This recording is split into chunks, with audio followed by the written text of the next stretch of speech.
Hello and welcome to CNN Business Traveller. I'm Richard Quest, this month reporting from the Hungarian capital, Budapest.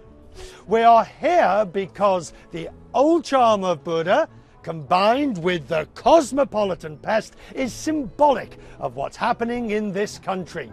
A spirit of renewal and reinvention. And it's what we're also seeing in the travel industry. So on this month's programme, we're out with the old, in with the new. Coming up, the airline Maliv has gone bust, so who's taking its place? The Ferrari president shows us his new high-speed train. For me, high-speed train will be the future of Europe. And from France, getting more mileage from old planes. Budapest Airport, codenamed BUD. As the tower clears another plane for takeoff, there's one airline call sign that these air traffic controllers haven't used in months. In February, Hungary's national carrier Maliv went bankrupt after failed attempts to keep it in the air. Eventually, the government pulled the plug on the airline. Down and out rivals swoop in as Hungary's national carrier goes bust. Planes were grounded, passengers stranded, routes abandoned. Maliv was no more. Budapest-based low-cost carrier Wizz Air was able to react immediately. We were ready for the collapse. We have a number of plans on the shelf. That's why we were able to announce a 50% increase in our capacity in Budapest within several hours of Maliv's actually ceasing operations. We think it's good news for our business to have irrational competitors removed from the market. This is an environment in which the strong get stronger and the weak get weaker. Other airlines also stormed in to fill the gaping hole left by Maliv. On the same day Maliv went bust, Ryanair announced 26 new routes out of the capital. EasyJet added rescue flights, and European airlines like Air Berlin and Transavia added new routes into Hungary, along with Qatar Airways. While others like Lufthansa and Aeroflot increased the frequency of their existing scheduled flights. It waves a flag to the whole industry that there's an opportunity to move in and to replace that capacity. I think the unfortunate thing is that normally in the short term that results in overcapacity as many airlines try to replace the same capacity. But competition is a fact of life. There's a lot of growth to be had in Central and Eastern Europe. Our footprint is entirely in Central and Eastern Europe, and therefore we've got a pure exposure to the better growth prospects in Central and Eastern Europe. Western Europe is not growing anymore. Eastern Europe still has a lot of growth potential, and we're very well positioned to exploit those opportunities. Budapest Airport marches on into a new era without Maliv, ending more than 60 years of history together, and the income the airline brought in as Bud's home and hub carrier. Budapest Airport has had to move quickly to stem the losses now Maliv's no longer flying. It's closing down the magnificent 1950s Terminal 1 and moving all the airlines into the new Terminal 2. Without Maliv's revenues, having two terminals was simply uneconomic. Now all the passengers come through Terminal 2 with its new Sky Court. While airlines are jostling for position in Budapest, without a hub carrier, the airport is losing its own battle with the government. As you look to new routes and new airlines, you've got one big problem, and that is the Hungarian government will not accept that there won't be a new Hungarian airline. You're absolutely right, Richard, and that's what we're lacking most still. There are restricted destinations, restricted markets, Russia, Ukraine, Tel Aviv, Israel, Turkey. We need the Hungarian government to open this market for existing carriers to have exactly strong growth opportunities there. We need them. But they believe there could still be a Hungarian carrier. Don't ask me why. I hope this is really now disappearing every day, and soon they give hopefully these traffic rights. We need this decision quickly. This summer is already lost for us. We need to start it from winter immediately. Do you fear that the model has changed the carriers will be taking the people from Budapest, as Lufthansa is in the morning, to their hubs and out to the rest of the world. You're absolutely right. It became more difficult without a hub carrier. And I mean, what is most important for us, of course, to have also the support here from the government, to have a joint initiative, because to develop this against such strong competitions now in the region, or we need to wait for the failures of others that will come, no doubt for me. The consolidation will go on. But yes, it is difficult for us, but again, there are opportunities. Without a carrier setting up base here, the low-cost airlines and the passengers they bring must make up the shortfall. What is fantastic in this situation is to see how the aviation industry is moving. If there is a demand, if there is a gap, they react immediately. Tourism is not affected at all because of the Maldives collapse. At the moment, February and March, we were up by 15 and 18% as number of tourists coming to Budapest region. Some markets like Russia or some Scandinavia, we are a little bit behind than last year as number of daily connections, but I'm sure that the time will resolve this issue as well because demand is there towards Hungary. Whatever happens, there's a new reality at Bud. Many routes are unlikely to return, and for the time being anyway, the danger persists. So Budapest must rely on outside forces. Coming up after the break, squeezing more mileage out of old planes. That's next. Wings clipped, noses cut off. Mere shells of their former selves.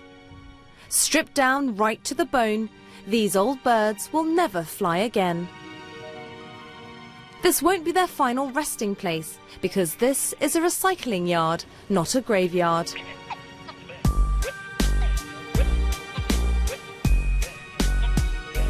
Here, I consider this area like a plant. We received an old aircraft which need to be treated, which need to be processed. The percentage of the aircraft to be recycled is around 87%. When all the materials could be reused, it's the good end of an aircraft. The TARB Advanced Recycling and Maintenance Aircraft Company, or TARMAC, is the first of its kind to reuse, recover and recycle aircraft parts. It takes around 5 weeks to carefully dismantle and deconstruct each aircraft like this one, an A340-200, where everything is stripped out from the wiring and the insulation, and even the cockpit gets recycled into a simulator. Key aircraft components are also saved for the aircraft owner to reuse or sell on as spare parts before the plane is cut into sections and dismantled. A service that can cost up to $190,000.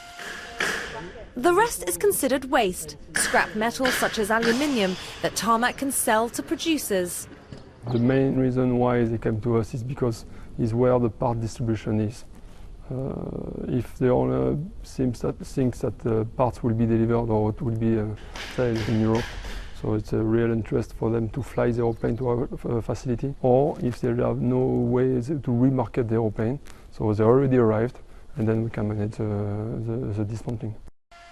According to Airbus, more than 9,000 aircraft will be retired or withdrawn from service over the next 20 years, which is why Airbus, with a consortium of partners, helped to set up Tarmac to dismantle planes in an environmentally friendly way that will also help them improve the design of their planes. This hangar is dedicated to aircraft static and fatigue assessment and also flight certification. So this is where the old and new aircraft meet? Exactly, and we are comparing face to face their profile and the capabilities. Tarmac, for improving the dismantling process, has in fact implemented a reverse manufacturing process. So the information that Tarmac is giving you is crucial? Yes, it's crucial in terms of experience feedback in better designing the aircraft, as well as addressing scarcity of material by reusing former material to build new aircraft. So going from cradle to grave and shifting to cradle to cradle. So far, 90 aircraft have been received at Tarmac, with 12 being completely dismantled. And soon, just on the other side of the Pyrenees Mountains, a new facility in Spain will open that can store 200 aircraft and up to 50 planes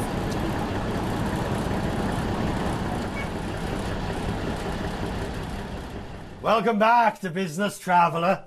At the Hungarian Railway Heritage Park, you can visit the only surviving original dining car from the Orient Express.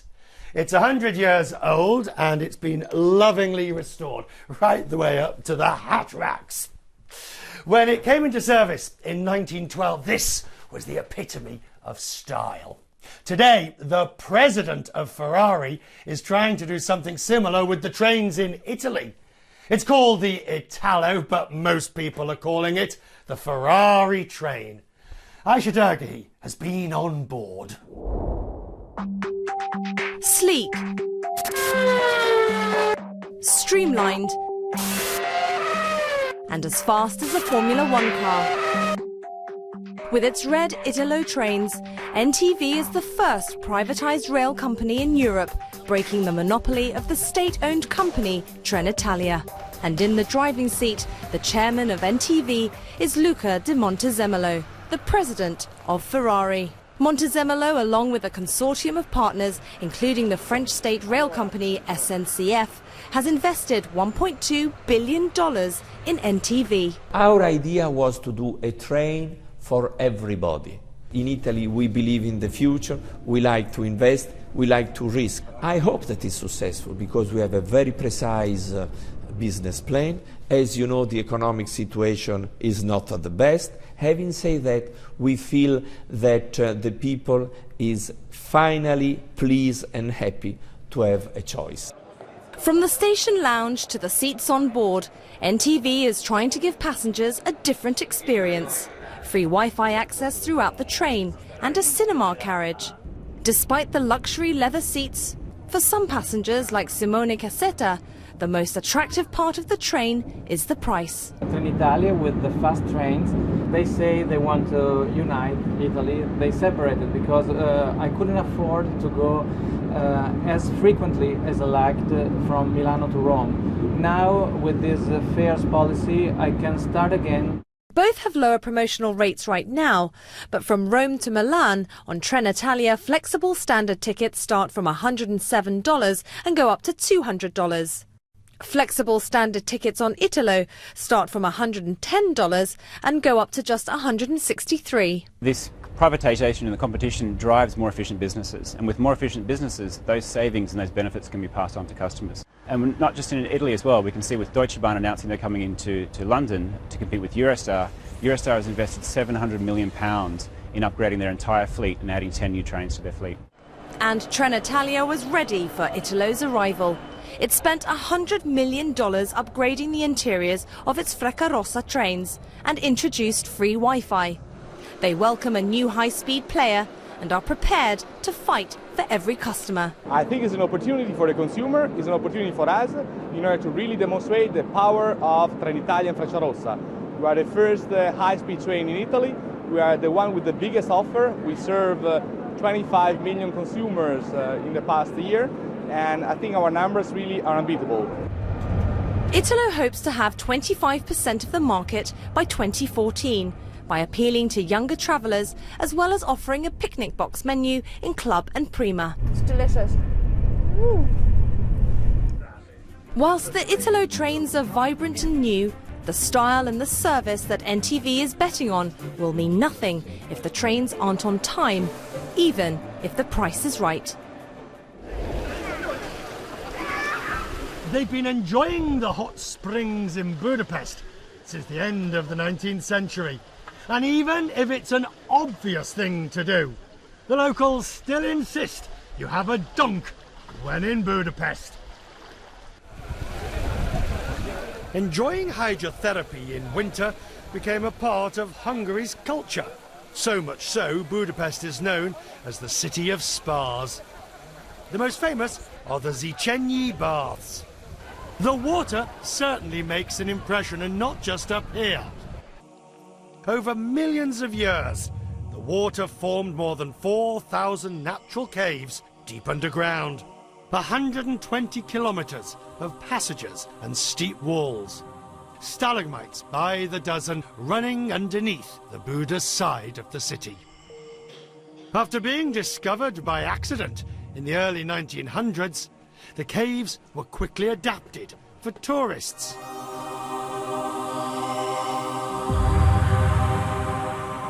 The darkness underground can be reflected in Hungary's even darker 20th century history. If we are talking about out with the old and in with the new, then no visit to Budapest is complete without acknowledging the arrival of democracy, seen here through exhibits like this for the fall of the Iron Curtain, or a visit to the disturbing House of Terror Museum. 60 Andrassy Avenue, home of Hungary's secret police, first the Nazis, then the Communists. It opened as a museum and a memorial in 2002. Here, visitor and victim come face to face. From the Nazi Party's war room to the communist torture cells. A haunting example of evil and essential to visit to grasp the city's enormous change since.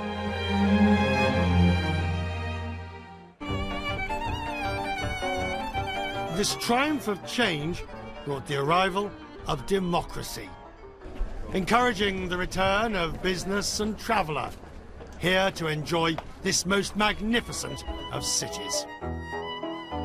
Here in Budapest, when the weather heats up, there's only one place to be: on the water.